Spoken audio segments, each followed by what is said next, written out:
கர்த்தருடைய வார்த்தைக்கு நேரா போகலாம். எபிரியருக்கு எழுதின நிருபம் 2ஆம் அதிகாரம் 14ஆம் வசனம் 15ஆம் வசனத்தை நம்ம வாசிக்கலாமா? ஆதலால் பிள்ளைகள் மாம்சத்தையும் இரத்தத்தையும் உடையவர்களாய் இருக்க அவரும் அவர்களைப் போல மாம்சத்தையும் இரத்தத்தையும் உடையவராய் ஆனார். மரணத்துக்கு அதிகாரியாகிய பிசாசானவனை தமது மரணத்தினாலே அழிக்கும்படிக்கும் ஜீவ காலமெல்லாம் மரண பயத்தினாலே அடிமைத்தனத்திற்குள்ளானவர்கள் யாவரையும் விடுதலை பண்ணும்படிக்கும் அப்படியானார். எப்படியானார்? சிலுவையில் நமக்காக மரணத்தை அவர் வென்றார் என்று பார்க்கிறோம். இது படிக்கும் போது உங்களுக்கு ஓரளவுக்கு புரிஞ்சிச்சு நான் நினைக்கிறேன்.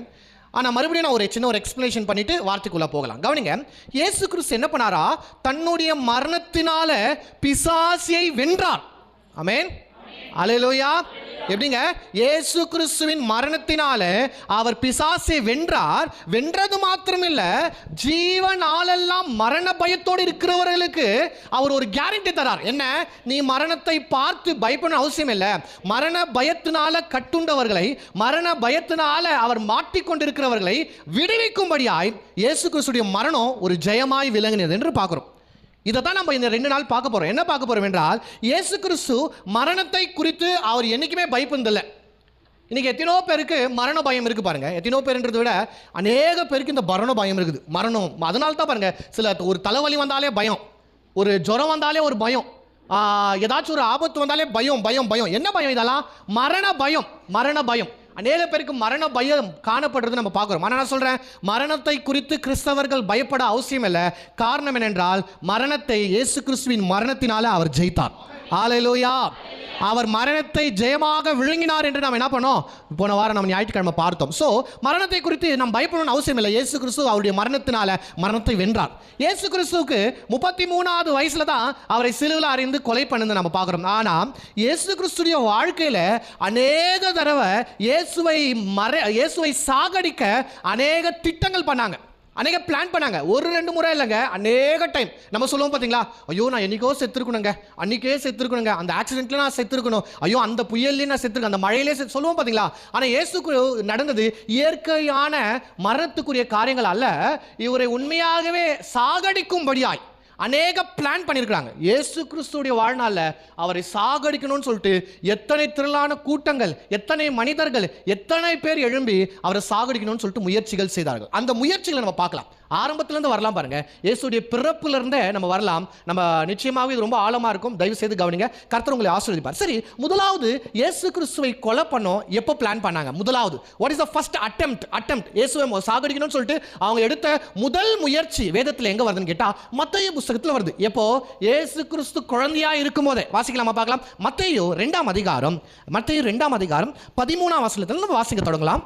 அவர்கள் போன பின்பு கர்த்தருடைய தூதன் சொப்பனத்திலே யோசேப்புக்கு காணப்பட்டு, யாருக்கு? யோசேப்புக்கு காணப்பட்டு, ஏரோது பிள்ளையை கொலை செய்ய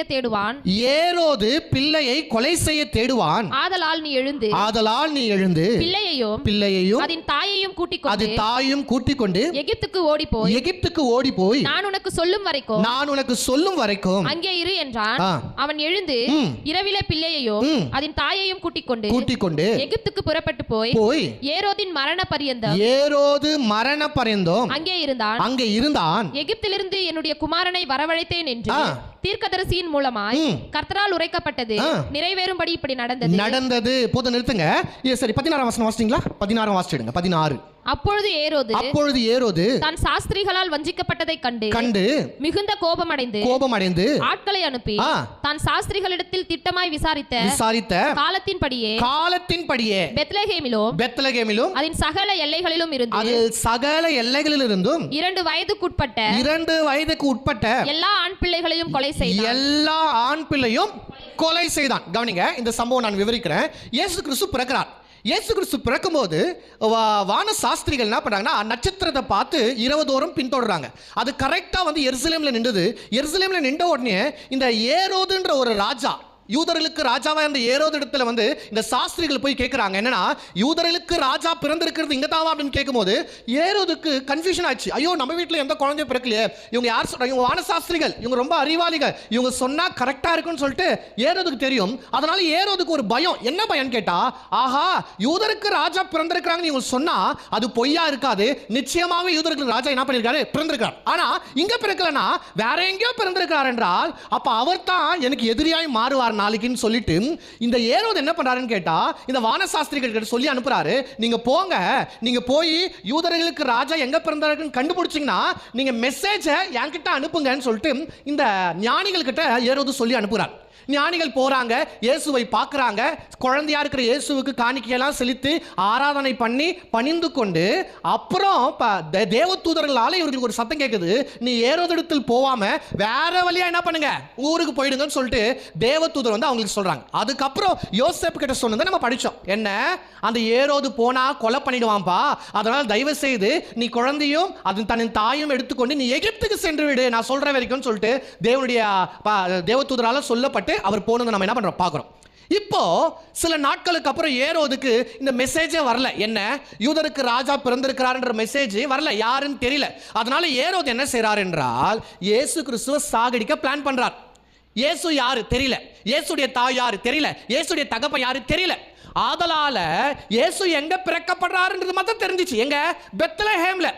அப்ப அந்த பெத்லஹேம்ல இருக்கிற எல்லா 2 வயசுக்கு கீழே இருக்கிற எல்லா ஆண் பிள்ளைகளும் கொலை செய்யும்படியாய் இவர் என்ன பண்றாரு, ஒரு ஆர்டரை பாஸ் பண்றார். ஆர்டரை பாஸ் பண்ண உடனே இவங்களுடைய சேவகர்கள், இவங்களுடைய ராணுவ வீரர்கள் எல்லாம் போய் அந்த பெத்லஹேம் கிராமத்திலையும் பெத்லஹேம் சுற்றி இருக்கிற அந்த அந்த பகுதியில் இருக்கிற எல்லாம் 2 வயசுக்கு உட்பட்ட எல்லா ஆண் பிள்ளைகளை என்ன பண்றாரு, கொலை செய்கிறார்கள். அது ரொம்ப ப்ரூட்டாலிட்டியான ஒரு காரியம் பாருங்க. ஏரோது எவ்வளவு மோசமானவன்றது இதை வைத்து தெரிந்து கொள்ளலாம். அவ்வளோ மோசமானவன் பாருங்க. 2 வயசுக்கு உட்பட்டு இருக்கிற எல்லா குழந்தையும் அவன் சாகடிச்சான். சில பேர் வந்து இது அதிகமான ஆட்கள் இருப்பாங்க, அதிகமான குழந்தைங்க இருப்பாங்க, கம்மியான குழந்தைங்கன்னு சொல்லிட்டு ஒரு பெரிய டிபேட். ஆனால் என்னுடைய கருத்து என்னன்னு கேட்டால், அது பெத்லஹேம்ன்றது ஒரு சின்ன கிராமம், ஏறத்தாழ 300லேருந்து 500 மக்கள் வாழ்கிற ஒரு சின்ன கிராமம். ஸோ ஒரு 300லேருந்து 500 பேர் வாழ்கிறாங்கன்னு கேட்டால் அங்கே ரொம்ப கம்மியான குழந்தைங்க தான் இருப்பாங்க. அப்போ என்னுடைய கணக்கு பிரகாரம் குறைஞ்சபட்சம் ஒரு 10லேருந்து ஒரு 50 குழந்தைகள் கண்டிப்பாக என்ன பண்ணியிருப்பாங்க, சாகடிச்சுப்பாங்க. பெண் குழந்தைகளை சாகடிக்கல, வெறும் ஆண் குழந்தைகள். அப்போ குறைஞ்சபட்சம் ஒரு 10லேருந்து ஒரு 30 அல்லது ஒரு 50 குழந்தை வரைக்கும் என்ன பண்ணிருப்பாங்க, செத்துருப்பாங்க. இப்போ ஏரோது என்ன நினைச்சான்னு கேட்டா, பெத்லஹேம்ல தான் இயேசு இருப்பார் என்றால் இந்த 2 வயசுக்கு உட்பட்ட குழந்தைகளை நம்ம சாவடிக்கும் போது அதுல யாரும் வந்துடுறாங்க, இயேசுவும் வந்துடுறாங்க, இயேசுவும் சாகடிச்சிட்டோம் அப்படின்னு சொல்லிட்டு யார் நினைத்து கொண்டது, ஏரோது நினைத்து கொண்டார். ஆனா இந்த இயேசு கிறிஸ்துவையும் தன்னுடைய குடும்பத்தையும் ஆண்டவர் எங்க அனுப்பிச்சிட்டாரு, எகிப்து அனுப்பிச்சிட்டார். இப்போ தேவையே இல்லாம காரணமே இல்லாம இந்த குழந்தைகளெல்லாம் சாகுறாங்க. அப்போ இயேசு கிறிஸ்துவுக்காகத்தான் இந்த குழந்தைங்க சாகுறாங்க. அதனால இந்த குழந்தைகளுக்கு ஆதி திருச்சபை ஒரு பேர் தராங்க. அது என்னன்னு கேட்டா ஹோலி இன்னசென்ட்ன்ற ஒரு பேரை இவங்களுக்கு தராங்க. ஓலி இன்னசென்ட். ரெண்டாவது என்னன்னு கேட்டா ஹிஸ்டாரிக்கல் பிரகாரம் என்ன சொல்றாங்கன்னு கேட்டா, அந்த பெத்லஹேமுக்கு பக்கத்துல ஒரு சின்ன குகை இருந்துச்சாம், ஒரு சின்ன குகை. அந்த குகைக்குள்ள தான் இந்த குழந்தைகள் எல்லாம் என்ன பண்ணிருப்பாங்க, அடக்கம் பண்ணிருப்பாங்கன்ற ஒரு நம்பிக்கை இன்னைக்கும் பாரம்பரியமாய் யூதர்களுக்கு இருக்கு, கிறிஸ்தவர்களுக்கு, ஆதி கிறிஸ்தவர்களுக்கு இருக்கு. அதுல தான் அந்த குகைக்குள்ள தான் என்ன பண்ணிருப்பாங்க, போய் புதைச்சிருப்பாங்கன்னு சொல்லிட்டு நம்புறாங்க. இன்னைக்கோ இஸ்ரேலுக்கு டூருக்கு போறாங்க பாத்தீங்களா, அவங்கள பெத்லஹேமுக்கு கொண்டு போகும்போது அந்த சின்ன குகைக்கும் கொண்டு போய் காமிக்கிறாங்க. இந்த இடத்துல தான் இயேசு கிறிஸ்துக்கு பதிலாக இயேசு கிறிஸ்து பிறக்கும் போது சாகடிச்சாங்க பாத்தீங்களா, அந்த 2 வயசுக்கு உட்பட்டவர்களை அவங்களை இங்க தான் புதைச்சிருக்கலான்ற ஒரு நம்பிக்கை இருக்குது. ஒண்ணு. ரெண்டாவது என்னன்னா, ஒவ்வொரு வருஷமும் டிசம்பர் மாசத்துல, ஒவ்வொரு வருஷமும் டிசம்பர் 28ஆம் தேதி இந்த ஹோலி இன்னசென்ட்டுக்குன்னு சொல்லிட்டு அந்த நாளை, அவர்களுக்கு என்ற அந்த நாளை நினைவு கூர்ந்து இன்னைக்கும் சில பேர் இதை கொண்டாடி கொண்டிருக்கிறாங்க. அந்த இடத்த வந்து த கேவ் ஆஃப் ஹோலி இன்னசென்ட்னு சொல்றாங்க. அவர்களுக்கென்று டிசம்பர் 28ஆம் தேதி என்ன பண்றாங்க, ஒரு ஃபீஸ்ட்னு சொல்லுவோம் பாத்தீங்களா, ஃபீஸ்டா அவர்களுக்கு என்று என்ன பண்றாங்க, கொண்டாடுறாங்க. அப்போ இதுதான் முதல் இன்சிடென்ட், இயேசு கிறிஸ்துவை கொலை செய்யும்படியே முயற்சி பண்ண ஒரு காலம். இப்போ இயேசு குழந்தையா இருக்கும் போதே, அப்படின்னா இயேசு ஒருவேளை பச்சை குழந்தையா இருக்கலாம், அல்லது 2 வயசுக்கு உள்ள இருக்கிற ஒரு குழந்தையா இருக்கும் போதே இயேசுவை சாகடிக்கணும்னு சொல்லிட்டு என்ன பண்றாங்க, வகை தேடுகிறாங்க. இது ஃபர்ஸ்ட். ரெண்டாவது அட்டெம்ப்ட், ரெண்டாவது முயற்சி, இயேசுவை கொலை பண்ண முயற்சி என்னன்னு கேட்டா, இயேசு கிறிஸ்து ஊழியத்துக்கு வந்த பின்பு அவர் ஒரு ரபியாய் மாறுகிறார். ரபியாய் மாறின பின்னாடி அப்படின்னா ஞானஸ்தானம் எடுத்து ஊழியத்துக்கு வந்த பிறகு அவருடைய லோக்கல் சபையில் இயேசு கிறிஸ்துடைய சொந்த ஊர் வந்து நாசரேத். பாருங்க, நாசரேத் என்ற ஒரு கிராமத்தில் இயேசு வாழ்ந்து கொண்டிருக்கார். அந்த நாசரேத்தில் இருக்கிற ஒரு ஜெப ஆலயம், தேவாலயம் அல்ல, என்ன ஆலயம்? ஜெபாலயம். அந்த ஜெபாலயத்தில் இயேசு கிறிஸ்துவை அழைக்கிறார்கள். ஏன்னா இவர் ஒரு போதகர் அல்லவா, இவர் ஒரு டீச்சர். அதனால இவரை நம்ம என்ன பண்ணலாம், நம்முடைய தேவாலயத்துக்கு, நம்முடைய ஜெபாலயத்துக்கு அழைக்கலாம்னு சொல்லிட்டு அவங்க சினகாக்ல என்ன பண்ணாங்கன்னா இயேசு கிறிஸ்துவை அழைக்கிறாங்க, ஒரு பிரசங்கத்துக்கோ அல்லது ஒரு வேதத்தை வாசிக்கிறதுக்கோ. அப்போ இயேசு கிறிஸ்து வந்து ஏசாயா புஸ்தகத்தை வாசிக்கிறார். இந்த பகுதிக்கு நம்ம வரலாமா? எல்லாம் திருப்பி கொள்ளும். லூக்கா 4வது அதிகாரம் 16வது வசனத்துல வாசிக்கலாம். தாம் வளர்ந்த ஊராகிய நாசரேத்துக்கு அவர் வந்து தம்முடைய வழக்கத்தின்படியே ஓய்வு நாளில் ஜெப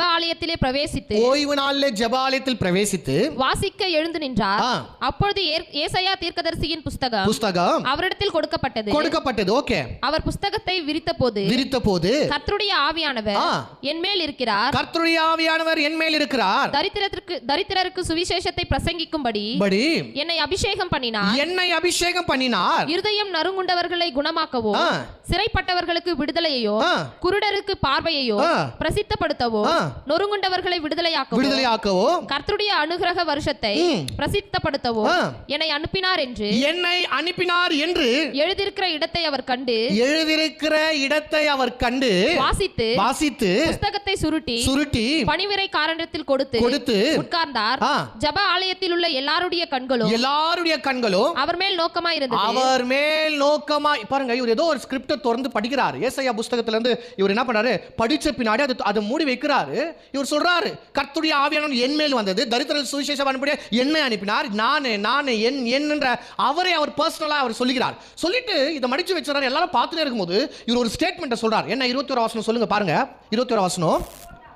அப்பொழுது அவர் அவர்களோட பேசத் தொடங்கி உங்கள் காதுகள் கேட்க, கவனிங்க, உங்கள் காதுகள் கேட்க இந்த வேத வாக்கியம் இன்றைய தினம் நிறைவேறிற்று என்றார். எல்லாரும் அவருக்கு நற்சாட்சி கொடுத்து அவருடைய வாயிலிருந்து புறப்பட்ட கிருபையுள்ள வார்த்தைகளை குறித்து ஆச்சரியப்பட்டு இவன் யோசேப்பின் குமாரன் அல்லவா என்றார்கள். அவர் அவர்களை நோக்கி, வைத்தியனே, உன்னை தானே குணமாக்கிக்கொள். போதும் அப்படியே கீழே போயினே இருக்குது பாருங்க. இந்த பேசேஜ் எல்லாம் சொல்றாரு, 2 கதையை சொல்றாரு. சாரிபாத் விதையை குறித்து பேசுறாரு, அப்புறமேட்டுக்கா நாகமான குறித்து பேசுறாரு. இதெல்லாம் பேசின பின்பு ஜனங்களுக்கு பயங்கர கோவம் வந்துச்சு.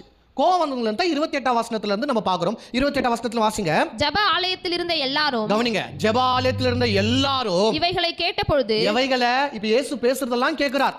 கர்த்தருடைய ஆவியானவர் என் மேல் இருக்கிறாருன்னு சொல்றாரு. இந்த வார்த்தை இன்றைய தினம் நிறைவேறியது சொல்றாரு. அப்புறம் ரெண்டு புறஜாதிகளை பத்தி பேசார். சாரிபாத் விதவை, அவள் ஒரு புறஜாதி. நாகமான் குஷ்டரோகி, அவன் ஒரு புறஜாதி. அவங்கள பத்தி எல்லாம் பேசுறாரு. பேசின பின்னாடி ஜனங்களுக்கு எல்லாருக்குமே கோவம் வந்துச்சு. ஏன் கோவம் வந்துச்சு? அப்படியே வாசிக்க தொடர்ந்து. கோபம் உண்டு எழுந்திருந்து அவரை ஊருக்கு புறம்பே தள்ளி தங்கள் ஊர் கட்டப்பட்டிருந்த செங்குத்தான மலையில் சிகரத்தில் இருந்து அவரை தலைகீழாய் தள்ளிவிடும்படிக்கு அவ்விடத்திற்கு கொண்டு போனார்கள். அவரோ அவர்கள் நடுவில் இருந்து கடந்து போய்விட்டார். போதும். இது 2வது அட்டெம்ப்ட். இயேசு கிறிஸ்துவை கொலை செய்யும்படியாய் 2வது தடவை முயற்சி பண்றாங்க. ஏன்? இயேசு சத்தியத்தை சத்தியமாய் பேசினார். அங்க இருக்கிற எல்லா யூதர்களுக்கும் தெரியும் மேசையா என்றால் யாரு. இந்த பேசேஜ் ஏசாயா புஸ்தகத்தில் சொல்லப்பட்டது யாரை குறித்தது என்றால் மேசையாவை குறித்து. அப்போ இயேசு என்ன ப்ரொக்ளைம் பண்றாரு? நான் தான் மேசையா, தேவனால் அனுப்பப்பட்ட தேவனுடைய குமாரன் நான் தான். தரித்திரத்துக்கு சுவிசேஷம் அளிக்கத்தான் என்னை கர்த்தர் அனுப்பினார். கட்டுண்டவர்களை விடுதலையாக்கத்தான் என்னை கர்த்தர் அனுப்பினார். இருளில் இருக்கிற மனிதர்கள் மகா வெளிச்சத்தை காணும்பொழுது என்ன அனுப்புகிறார். இந்த வேத வாக்கியம் இன்று நிறைவேறியது என்று இயேசு சொன்ன மாத்திரத்தில், அவர்கள் புறஜாதிகளை குறித்து பேசின மாத்திரத்தில் ஜனங்கள் கோவப்பட்டு, ஆக்சுவலி இங்க நாகரிக காரணமாய் இந்த வேதத்தில் நம்மளுக்கு ரொம்ப அழகா எழுதுகிறாங்க. அவர்கள் அவரை என்ன பண்ணாங்க? வெளியே கொண்டு வந்து பட்டணத்தின் புறமாய் கொண்டு போய். அப்படின்னா என்னன்னா, இவர் பிரசங்கம் பண்ணுகிறாங்க, எல்லாருமே ஏஞ்சி கோவப்பட்டு. சிம்பிளாக சொல்ல போய், நான் பிரசங்கம் பண்ணுகிறேன், நீங்கள் 4 பேர் ஏஞ்சி கபகபன்னு கத்தி என் ஷர்ட்டை பூச்சி கழுத்தை பூச்சி அப்படி தரன்னு வெளியே இட்டுன்னு போயிட்டு அங்கே லாரி வரும்போது லாரிக்கு டயருக்கு என்ன தள்ளனா இது எப்படி இருக்குது? இந்த மாதிரி தான் நடந்துக்கிறாங்க, ப்ரூட்டாலிட்டியாக பண்ணுறாங்க பாருங்க. பிரசங்கம் பண்ணுகிறார் ஒரு தேவ மனுஷன், அவர் சொன்ன வார்த்தை இவங்களுக்கு கோபம் ஒன்று, இவர் என்னப்பா மேசையாக்கு ஒப்பா பேசி கொண்டிருக்காரு, தேவகுமாரன் சொல்றாரு, தேவ வாக்கியம் நின்று நிறைவேறுதுன்னு சொல்றாரு, இவருக்கு யார் இந்த அதிகாரம் கொடுத்தது, இவர் யாரு?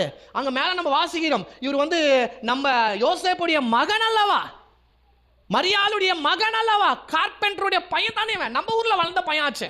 ஏன் இயேசு கிறிஸ்துவை ஏற்றுக்கொள்ள மாட்டேங்கிறாங்க? பிரச்சனை என்னன்னு கேட்டா 3 பிரச்சனை. ஒன்று என்னன்னு கேட்டா, இயேசு கிறிஸ்து இவங்களுடைய சொந்த ஊர்ல இருந்து வளர்க்கப்பட்டபடியால சின்ன வயசுல இருந்து பார்த்துக்கிறாங்க. யார? இயேசு கிறிஸ்துவை. மரியாளுடைய பையன் தெரியும், கார்பெண்டரா இருக்கிற யோசேப்புடைய பையன், இவரு போய் எப்படிப்பா மேசையாவா இருக்க முடியும்? அது அவங்களால என்ன பண்ண முடியல, ஏற்றுக்கொள்ள முடியல. யாருக்கு? அங்க இருக்கிற ஜனங்களுக்கு. ரெண்டாவது காரியம் என்னன்னு கேட்டா, இவங்களுக்கு விசுவாசிக்க முடியல. ஏன்னா இயேசுவே சொல்றாரு, எல்லாத்துலயும் இயேசு அற்புதம் பண்ணாரு, ஆனா சொந்த ஊர்ல அற்புதம் பண்ண முடியல. காரணம் என்ன? தீர்க்கதரிசிக்கு சொந்த ஊர்ல என்ன இருக்காது? மரியாதையே இருக்காது. சொந்த ஊர்ல என்ன இருக்காது? இயேசு கிறிஸ்து அது போல அவரை விசுவாசிக்க மாட்டேங்கிறாங்க. இயேசு கிறிஸ்து மேல அவர்கள் நம்பிக்கையே வைக்கல, இவர்தான் மேசையான்னு சொல்லிட்டு. இவருடைய வேத வசனத்தின் பிரகாரம் இவங்களுடைய யூத கலாச்சாரத்துக்கு விரோதமா இயேசு பேசிட்டாருன்னு சொல்லிட்டு மலை உச்சியிலேருந்து பாருங்க, அந்த அந்த நாசரத்துன்ற ஊருக்கு பக்கத்துல ஒரு கிளிஃப் இருக்குதுன்றாங்க, ஒரு செங்குத்தான ஒரு மலை. அந்த மலை கிட்டத்தட்ட 200 300 மீட்டர் உயரமா இருக்குமா. 200 300 மீட்டர்னா கிட்டத்தட்ட ஒரு 900 அடி, 900 அடி உயரமான செங்குத்தான மலை. அந்த மலை மேல இருந்து தலைகீழ ஒரு ஆளை தள்ளுனாங்கன்னா கண்டிப்பா அவன் என்னவா? செத்து போயிடுவான். இப்ப இயேசு கிறிஸ்துவை சாகடிக்கணும்னு தான் அவங்க தரன்னு இயேசு கிறிஸ்துவை பிடிச்சி, அவர் அங்கேயே பிடிச்சி, அவர் கழுத்தை பிடிச்சின்னு கொண்டு போறாங்க, அந்த மலை உச்சிக்கு கொண்டு போறாங்க. இப்ப மேலேருந்து இயேசு கிறிஸ்துவை தள்ளிவிட. ஆனா கர்த்தருக்கு ஸ்தோத்திரம், கர்த்தருடைய நேரம் வராததுனால, இயேசு கிறிஸ்து மரிக்கிறதுக்கு தான் அந்த பூமிக்கு வந்தார், ஆனா டைம் இன்னும் வரல. இயேசு கிறிஸ்துவை சாகடிக்கிறதுக்கு டைம் வராததுனால அந்த இடத்துல இருந்து இயேசு கிறிஸ்து என்ன பண்ணார்? தப்பித்தார். இப்போ ஒரு கேள்வி வருது, அவர் என்ன பண்ணாரு? அங்கேருந்தே போய்விட்டாருன்னு ஈஸியாக சொல்லுது. எப்படி போவிட்டுருவாங்க? இவ்வளோ பெரிய தப்பு பண்ணிட்டாருன்னு இவங்களுடைய வியூவில் இருக்கும்போது எப்படி போவிட்டாரு? அதுக்கு 3 கூற்று சொல்றாங்க வேத பைபிள் ஸ்காலர். என்னன்னா, ஒன்று, ஆண்டவர் அற்புத விதமா இயேசு கிறிஸ்துவை தப்பித்து வைத்திருக்கலாம், அற்புத விதமா.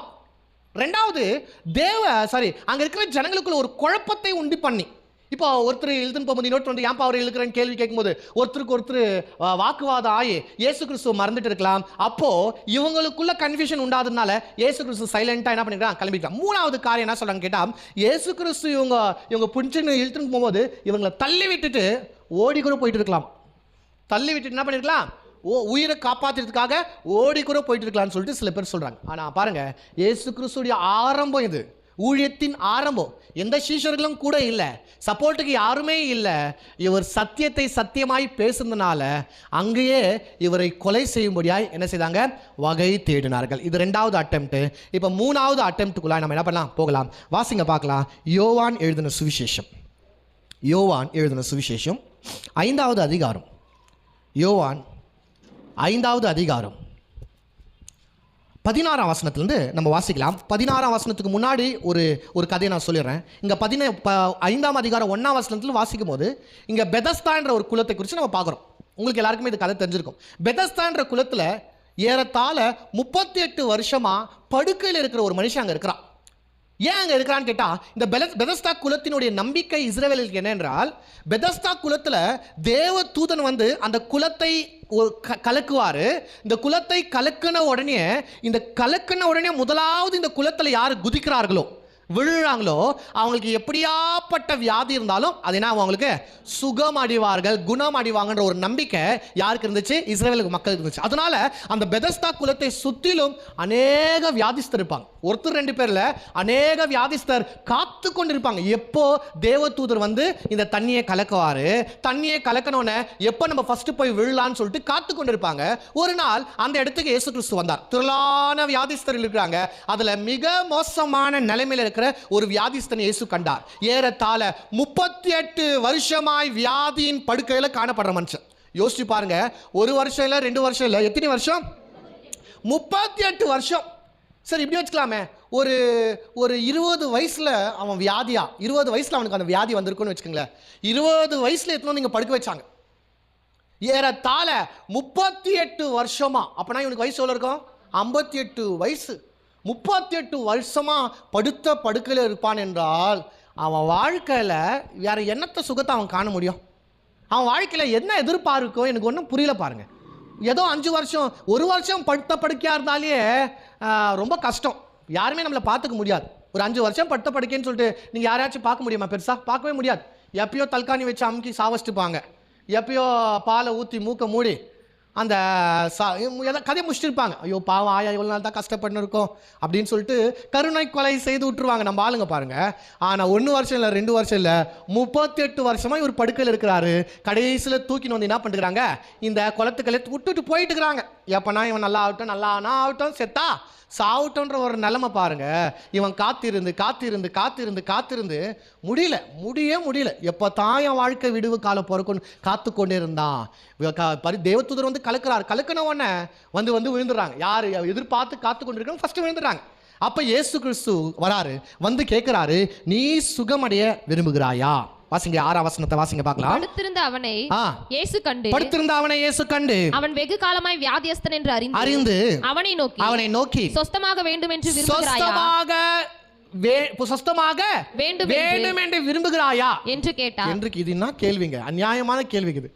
இதுக்காகத்தானே 38 வருஷமா என்ன பண்றான், காத்துனுக்கிறான். 38 வருஷமா வியாதியா இருக்கிறவனை பார்த்துட்டு நல்லா ஆகணும்னு உனக்கு ஆசையான்னு கேட்டா என்ன சொல்ல முடியும்?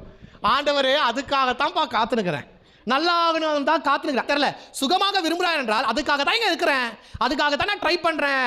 எப்போ தான் இந்த குளம் கலக்கம்னு காத்துனுக்கிறேன். நான் போய் விழலான்றதுக்கு முன்னாடி எனக்கு முன்னாடி என்ன பண்ணுறான், விழுந்துடா. என்னை கொண்டு போகிறதுக்கு என்ன பண்ணல, யாருமே இல்லைன்னு சொல்லும்போது இயேசு ஒரே ஒரு வார்த்தை சொல்றாரு. அவனை பார்த்து இயேசு அவனை பார்த்து என்ன சொன்னாரு, நீ உன் படுக்கை எடுத்துக்கொண்டு நட என்றார். உடனே அந்த மனுஷன் சொஸ்தமாகி தன் படுக்கையை எடுத்துக்கொண்டு நடந்து போனான். சத்தமா அல்லேலூயா சொல்லுங்க. அல்லேலூயா.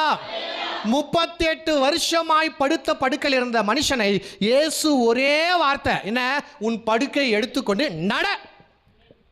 படுக்கை எடுத்துக்கொண்டு ஏன் எழுந்து நடன்னு சொல்லியிருக்கலாம், அல்லது எழுந்து கொள்ளுன்னு சொல்லலாம், நீ எழுந்து போன்னு சொல்லலாம். என்ன சொல்றாரு, படுக்கை எடுத்துக்கொண்டு அப்படின்னா நம்ம பாஷையில் பாய சுருட்டின்னு கிளம்புப்பா. இங்கே ஏதாச்சும் ஒரு தப்புக்குதான்னு கேட்டால் எனக்கு தெரிஞ்சு ஒரு தப்பும் இல்லை. 38 வருஷமாக வியாதினால் கட்டப்பட்ட மனுஷனை இயேசு குணமாக்குறார். இது சாதாரண விஷயமாங்க, இயேசு குணமாக்குறாருங்க. 38 வருஷமாக வியாதியாக இருக்கிற ஒரு மனுஷன் குணமாக்கணும் என்றால் அது தேவனுக்கு எவ்வளோ மகிமை செலுத்தணும், அது எவ்வளோ ஜனங்க ஆச்சரியப்படுகிற ஒரு விஷயம், அது எவ்வளோ அற்புதமான ஒரு விஷயம். ஆனால் இது எல்லாத்தையும் விட்டுட்டாங்க. எல்லாத்தையும் 38 வருஷமா வியாதியா இருந்தவன் ஒருத்த வந்து கவனிக்கல, ஒருத்த வந்து சாப்பாடு தரல, அந்த தண்ணீர் கலக்கும் போது ஒருத்த வந்து தூக்கிட்டு அந்த தண்ணியில தள்ளல. ஆனா இவன் சுகம் அடைந்த உடனே இவனுக்கு வர பெரிய கேள்வி என்ன தெரியுமாங்க, யார் உன்னை சுகப்படுத்துறது கேட்கல. எப்படிப்பா நீ சுகமாவன கேட்கல, எப்படிப்பா நீ நல்லாவன கேட்கல. இவனுங்க கேள்வி என்னன்னா, ஓய்வு நாள் அன்னைக்கு நீ எப்படி படுக்கை எடுத்துக்கொண்டு போலாம். அநியாயம் புச்சுனுங்க இந்த யூதருங்க. 38 வருஷம் நல்லா ஆயிட்டானு எப்படி ஆச்சரியப்படணும். அதெல்லாம் இருக்கட்டும் ஒரு பக்கம். நீ நல்லானா எனக்குன்னா, நல்லா அவள்னா எனக்குன்னா, நீ செத்தாயினா வாழ்ந்தாயினா, நியாயப்பிரமாணத்தை சட்டத்தை ஏன் கை கொள்ளல, மோசடி ஆகமத்தை ஏன் கை கொள்ளல, நீ எப்படி படுக்கை எடுத்துக்கொண்டு போலாம். இது ஒரு வேலை மாதிரி தானே, வேலை செய்யக்கூடாத ஓய்வுனால நீ எப்படி செய்யலாம். அதுதான் நடக்குது சமூகம். வாசிக்க பார்க்கலாம் 16ஆம் வசனத்திலிருந்து. இயேசு இவைகளை ஓய்வு நாளில் செய்தபடியால் யூதர்கள் அவரை துன்பப்படுத்தி அவரை கொலை செய்ய வகை தேடினார்கள். பாருங்க, எதற்கு கொலை செய்ய வகை தேடினார்கள்? ஓய்வு நாள். மேல இருந்து வாசிக்கலாமா? இப்போ உதாரணத்துக்கு 11ஆம் வசனத்துல இருந்து வாசிங்க. அவன் அவருக்கு பிரதியுத்தரமாக, யாருக்கு? அவர்களுக்கு. அப்படின்னா 10ஆம் வசனத்துல வாசிங்க. ஆதலால் யூதர்கள் குணமாக்கப்பட்டவனை நோக்கி இது ஓய்வு நாளா இருக்கிறது, படுக்கையை எடுத்துக்கொண்டு போகிறது, உனக்கு நியாயமல்ல என்றார்கள். யாரு நியாயத்தை பத்தி பேசுறது பாருங்க. யூதன் சொல்றான், நீ படுக்கையை எடுத்துக்கொண்டு போறது. அப்போ இவன் 38 வருஷமாக அங்கே படுத்துனது நியாயமே இல்லை. இவங்க சொல்றாங்க, நீ படுக்கை எடுத்துக்கொண்டு போனது நியாயமான்னு கேட்கிறாங்க. அதற்கு அவன் சொல்றான், அவன் அவர்களுக்கு பிரதியுத்தரமாக, என்னை சொஸ்தமாக்கினவர் உன் படுக்கையை எடுத்துக்கொண்டு நட என்று எனக்கு சொன்னார் என்றார். அதற்கு அவர்கள் உன் படுக்கையை எடுத்துக்கொண்டு நடவென்று உன்னுடனே சொன்ன மனுஷன் யார் என்று அவனிடத்தில் கேட்டார்கள். சொஸ்தமாக்கப்பட்டவன் அவர் இன்னார் என்று அறியவில்லை இன்னார் என்று அறியவில்லை. அவ்விடத்தில் ஜனங்கள் கூட்டமாய் இருந்தபடியினால் ஓகே இயேசு விலகி இருந்தார். அதற்கு பின்பு இயேசு அவனை தேவாலயத்திலே கண்டு இதோ நீ சொஸ்தமானாய் அதிக கேடானது ஒன்றோ உனக்கு வராதபடி இனி பாவம் செய்யாதே என்றார். அந்த மனுஷன் போய் தன்னை சொஸ்தமாக்கினவர் இயேசு என்று யூதர்களுக்கு அறிவித்தான். இந்த சம்பவம் எவ்வளவு அற்புதமாகுது பாருங்க. இவன் சுகமாயிட்டு போயிட்டான். அவங்க கேட்கறாங்க, யார் உன்னை சுகப்படுத்துந்து? நியாயப்பிரமாணத்துக்கு விரோதமா நீ செய்ய யார் சொன்னது? அவனுக்கு தெரியல. தெரியாதனால இயேசு மறுபடியும் தேவாலயத்தில் வந்து, நான் தான்ப்பா இயேசு, இப்போ எப்படி இருக்கிற, உனக்கு அதிகம் கேடு வராதபடி நீ பாவம் பண்ணாதன்னு சொல்ல பிறகு இவன் ஃபர்ஸ்ட் எங்க போறான்? யூதருங்க கிட்ட போய் சொல்றா, என்னை குணமாக்கினவர் யாரு? இயேசு. இவன் பகிரங்க சாட்சியை தரா. என்ன சாட்சி தரா? 38 வருஷமா நான் வியாதியா இருக்கும்போது என்னை குணமாக்கினவர் இயேசு. ஹல்லேலூயா. தைரியமா சொல்றான் இயேசுன்னு. சொன்ன பின்னாடி இவங்க இயேசு கிறிஸ்து கிட்ட வந்து, எப்படிப்பா ஓய்வு நாள்ல நீ சுகமாக்கலாம் அப்படின்னு சொல்லிட்டு கேட்கறாங்க. அதுக்கு இயேசு சொல்ற பதில் என்ன? 17ஆம் வசனம் வாசிங்க. இயேசு அவர்களை நோக்கி என் பிதா இதுவரைக்கும் கிரியை செய்து வருகிறார், நானும் கிரியை செய்து வருகிறேன் என்றார். அவர் ஓய்வு நாள் கட்டளையை மீறினதும் அல்லாமல் தேவனை தம்முடைய சொந்த பிதா என்றும் சொல்லி தம்மை தேவனுக்கு சமமாக்கினபடினாலே யூதர்கள் அவரை கொலை செய்யும்படி அதிகமாய் வகை தேடினாங்க. அவர் குழந்தையா இருக்கும்போது கொலை செய்ய ட்ரை பண்ணாங்க, ஆனா முடியாம போயிடுச்சு. ரெண்டாவது, இயேசு கிறிஸ்து வசனத்தை சொல்லி, இந்த வசனம் இன்றைக்கு நிறைவேறணும்னு சொல்லிட்டு அவருடைய சொந்த ஊராக இருக்கிற நாசரத்தில் பிரசங்கம் பண்றாரு. அங்கேயும் கொலை பண்ணும்படியே மலை உச்சிக்கு கொண்டு போனாங்க. இப்போ இயேசு இங்க என்ன பண்றாருன்னா, 38 வருஷம் உள்ள மனுஷனை சுகமாக்குறாரு. சுகமாக்குறதுனால அவரை கொலை செய்ய வகை தேடாரு. ஏன் கொலை பண்ணணும்னு இவங்க பிளான் பண்றாங்க? 2 காரணம். ஒன்று, ஓய்வு நாளை இவர் கடைபிடிக்கல. என்ன பண்ணல? ஓய்வு நாளை கடைபிடிக்கல. ஓய்வு நாளை சட்டத்தை கை கொள்ள வேண்டும். ஓய்வு நாளில் எந்த வேலை செய்யக்கூடாதுன்னு சொல்லிட்டு எங்களுக்கு ஒரு கட்டளை கொடுக்கப்பட்டது. அந்த கட்டளையை மீறி இவர் நடந்து கொண்டபடியால அது எங்களை பாதிக்குது, எங்க மதத்தை பாதிக்குது. அதனால இவரை கொலை பண்ணும். ரெண்டாவது, தேவனை இவருடைய பிதா என்று சொல்றார். இங்க வாசிச்சு தானே, என்னுடைய பிதா அப்படின்றார். அப்போ கடவுளை இவன் என்ன சொல்றான்? என் பிதான்றார். அது வரைக்கும் யூதர்கள் கடவுளை பார்த்து பிதா என்று சொல்லவே மாட்டாங்க. பாருங்க, பிதான்னு சொல்ல மாட்டாங்க. யாவேன்ற வார்த்தை யூஸ் பண்ணுவாங்க, யெகோவான்ற வார்த்தை யூஸ் பண்ணுவாங்க, அடோனாய் என்ற வார்த்தை யூஸ் பண்ணுவாங்க. ஆனா யெகோவாவை வந்து இவங்க என்ன பண்ண மாட்டாங்க? பிதா என்று சொல்ல மாட்டாங்க. ஆனா இயேசு ஓய்வு நாளை கடைபிடிக்கவே இல்லை. ஒன்று. ரெண்டாவது, இயேசு தன்னுடைய கடவுளை பிதா என்று சொல்லிட்டார். இந்த 2 காரணத்துக்காக மிகவும் அதிகமாய் இயேசுவை கொலை செய்யும்படி யூதர்கள் வகை தேடினார்கள். இது 3வது காரியம். சாகடிக்கணுன்ற எவ்வளோ ஒரு வெஞ்சன்ஸ் பாருங்க. மனிதன் எவ்வளோ மோசனா, இன்னைக்கு சொல்கிறேன், இது ஒரு தைரியமாய் நான் சொல்லுகிறேன். இங்கே நம்மளும் கிறிஸ்தவர்கள் தான், நம்மளும் ஒரு மதத்துக்கு உட்பட்டவர்களாக தான் இருக்கிறோம். ஆனால் என்றைக்குமே நமக்கு மதம் பிடித்தவர்களாக இருக்கக்கூடாது. மத வெறி நம்மளுக்கு இருக்கக்கூடாது. நான் கிறிஸ்டின், நான் அந்த ஜாதி, நான் இந்த ஜாதி, எங்களுக்கு விரோதமாக பண்ணிட்டா நான் நாசப்படுத்துவேன், அதை பண்ணுவேன், இதை பண்ணுவேன்ற மதம் பிடித்தவர்களை நம்ம வாழவே கூடாது. மதம் எப்பவுமே அது ஒரு ரொம்ப மோசமான ஒன்று. அது கெட்டது. உண்மையாகவே மதம்ன்றது கெட்டது. ஆனால் இது ஒரு மார்க்கம். கிறிஸ்தவத்தை மார்க்கமாய் பாருங்க. கிறிஸ்தவம் அன்பை போதிக்குது, கிறிஸ்தவம் சன்மார்க்கத்தை போதிக்குது, கிறிஸ்தவம் ஒருவர் இன்னொருவரை நேசிங்க என்று சொல்லுது, கிறிஸ்தவர் சத்ருவை சிநேகி என்று சொல்கிறது, கிறிஸ்தவர்கள் பகையாளியைக்காக ஜெபிங்க என்று சொல்கிறது. அதுதான் கிறிஸ்தவம். அதுதான் இயேசு போதிக்கிறார். மதம் இந்த 38 வருஷமா இவனை படுக்க வச்சுன்னு இருந்துச்சு. மதம் இவனை காப்பாத்தல, மதம் இவனை ரட்சிக்கல. ஆனா இயேசு அவனை ரட்சித்தார். இயேசு என்ன பார்த்தாரு? நியாயப்பிரமாணம் என்ன சொல்றது அதை பார்க்கல. 38 வருஷமா ஒருத்தன் கஷ்டப்படுறானே, இவன் வாழ்க்கை மாறணும். 38 வருஷமா ஒருத்தன் படுக்கையில் இருக்கிறானே, இவன் வாழ்க்கை மாறணும். அப்போ சட்டம் இவன் படுக்கை எடுக்கக்கூடாதுன்னு சொல்லுது. ஆனா இயேசு இவன் நல்லா ஆகணும்னு சொல்றாரு. என்னுடைய வியூல நியாயப்பிரமாணத்தை காட்டிலும் அன்பு பெரியது. அல்லேலூயா, அல்லேலூயா. அதனால தான் இயேசு என்ன செய்றார் என்றால், இந்த நியாயப்பிரமாணத்தை கை கொள்ளவில்லை என்றால் அந்த யூதர்கள் பகையாய் மாறுவாங்க, விரோதமாய் மாறுவாங்க என்று இயேசுவுக்கும் தெரியும். இயேசுக்கு தெரியாது அது நியாயப்பிரமாணத்தின் பிரகாரம் ஓய்வு நாளில் வேலை செய்யணும் தெரியுமா? தெரியும். ஓய்வு நாளில் வேலை செய்யக்கூடாதுன்னு தெரியுமா? தெரியும். ஆனா இயேசு ஏன் அதை வேணும்னு கை கொள்ளல? ஏன்னா இயேசு சொல்றாரு, நியாயப்பிரமாணத்துக்காகத்தான் நமக்காக நியாயப்பிரமாணம் அல்ல. ஒரு ஆட்டுக்குட்டி வந்து ஒரு குழியில விழுந்துச்சுன்னு வச்சுக்கோங்களேன், ஒரு ஆட்டுக்குட்டியோ கழுதியோ குழியில விழுந்துச்சுன்னு வச்சுக்கோங்களேன். இப்போ அன்னைக்கு ஓய்வு நாளா இருக்குது. ஓய்வு நாளா இருக்கிறதுனால ஆட்டுக்குட்டி சாப்பிட்டுன்னு விட்டுருவோமா? நம்ம உயிர் ரொம்ப முக்கியம் தானே. ஓய்வு நாளை விட எது முக்கியம்? உயிர் ரொம்ப முக்கியம் இல்ல. அப்ப அதை காப்பாற்றுறது தானே நம்முடைய பொறுப்பு. காப்பாற்றுறது தானே. அதுதான் இயேசு சொல்றார். ஓய்வு நாள் நமக்காக உருவாக்கப்பட்டது, அது நல்லதுக்கென்று உருவாக்கப்பட்டது. அப்ப இவங்க என்ன பண்ணாங்கன்னா, எழுதியிருக்கிற நியாயப்பிரமாணத்தை கை கொள்ளவில்லை. நியாயப்பிரமாணத்தின் பிரகாரம் என்ன? ஓய்வு நாளை கடைபிடிக்க வேண்டும், ஓய்வு நாளை ஆசாரிக்க வேண்டும், ஓய்வு நாளில் ஆராதிக்க வேண்டும், ஓய்வு நாளில் சபைக்கு போகணும், நல்லதுதான். ஆனா இவனுங்க என்ன பண்ணிட்டாங்க? ஓய்வு நாளில் சாப்பாடு செய்யக்கூடாது, ஓய்வு நாளில் சேர் ஒரு ரோட்ல ஒரு கோடு போட்டா கூட அது உழுவுந்துக்கு சமம். பசி எடுக்குதுன்னு சொல்லிட்டு வயல்ல போயிட்டு ஒரு மக்காச்சலத்தை பிச்சாலும் அது அறுவடைக்கு சமம். எல்லாமே வேலையா பார்த்தாங்க, எல்லாமே வேலையா பார்த்து பாரு. படுக்கை எடுத்துன்னு இவன் போறத வேலையா பார்த்தாங்க. அது எப்படி நீ வேலை செய்யலாம்? வேதத்தில் இருக்குதா ஓய்வு நாள் அன்னைக்கு படுக்கை எடுத்துக்கிட்டு போக இருக்குதா? இல்லவே இல்லை. வேலை செய்யாதுன்னு இருக்குது. எந்த வேலை? திங்கள்ல இருந்து நீங்க வெள்ளிக்கிழமை சனிக்கிழமை வரைக்கும் வேலை செய்யறப்பா, செய், நல்லா உன் குடும்பத்துக்காக செய், உன் மனைவிக்காக செய், உன் பிள்ளைக்காக செய். ஆனா வாரத்தில் ஒரு நாள் கர்த்தருடைய சமூகத்தை தேடு, வாரத்தில் ஒரு நாள் கர்த்தரை ஆராதி, அது ஓய்வு நாள். அன்னைக்கு ஓய்ந்துரு, அன்னைக்கு ரெஸ்ட் ஆயிரு, அன்னைக்கு என்ஜாய் பண்ண, அன்னைக்கு கடவுளை வர்ஷிப் பண்ணி கடவுளை சமூகத்தில் அதுதான் ஓய்வு நாள். அதை விட்டுட்டு ஈவினிங் என்ன பண்றது? ஓய்வு நாள் எந்த வேலையும் செய்யறதுல, ஓய்வு நாள் எங்கேயும் பிரயாணப்படுறது, 1 கிலோமீட்டர் கூட நடக்க மாட்டாங்க. ஏன்னா பிரயாணப்படுறது அதுவும் தப்பு, சாப்பாடு செய்யறது அதுவும் தப்பு, அடுப்பு பற்ற வைக்கிறது அதுவும் தப்பு. எல்லாமே தப்பு தப்பு தப்புன்னு சொல்லி நியாயப்பிரமாணத்தை தப்பாக்கிட்டாங்க. இதை இயேசு கிறிஸ்து உடைக்கிறார். இயேசு கிறிஸ்து சத்தியத்தின் வழியாய் நின்றதுனால இயேசு கிறிஸ்துவை கொலை செய்யும்படியாய் அதிகமாய் ரொம்ப இவனுங்கெல்லாம் நினைச்சா செய்துடுவாங்க, கொலை பண்ணும்படியாய் இயேசு கிறிஸ்துவை வகை தேடினார்கள். அல்லேலூயா.